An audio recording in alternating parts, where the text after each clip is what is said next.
Спортсмены из Республики Ингушетия – частые участники всероссийских и международных соревнований, проводящихся в городе Хасавюрт. Это, в свою очередь, хорошая платформа для укрепления добрососедских отношений дагестанских и ингушских представителей молодежи. Об этом и многом другом говорилось на встрече во Дворце спорта имени Гамида Гамидова между главой Республики Ингушетия Юнусбеком Евкуровым и Сагитпашой Махановым.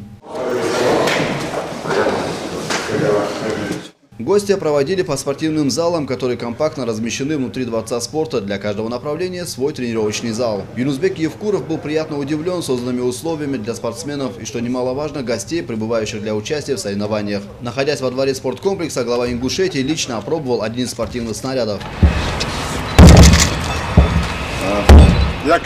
Член попечительского совета Федерации спортивной борьбы России Сагитпаша Умаханов рассказал гостю о работе, проводимой в Хасавюрте для достижения высоких показателей, которые являются таковыми на протяжении десятилетий. Периодически спортсмены города завоевывают золотые медали чемпионатов страны, Европы, мира и Олимпиад. Глава Ингушетии поделился планами организовать выезд представителей Министерства Республики и глав Федерации спортивных направлений в Хасавюрт для укрепления сотруднических отношений и обмена опытом. Хасавюрт уже известен, да, в мире.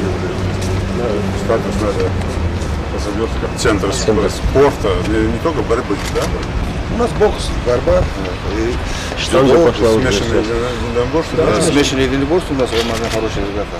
Юнусбек Евкуров под занавес визита признался, что Дворец спорта имени Гамида Гамидова оставил массу положительных впечатлений. Кроме того, поблагодарил актив города за теплую встречу в дружеской обстановке и, конечно же, проведенную экскурсию. Сагитпаша Умаханов, в свою очередь, выразил признательность главе Ингушетии за посещение города, уверив, что гостей из Братской Республики всегда в Хасавюрте ждет радужный прием, присущий кавказскому гостеприимству.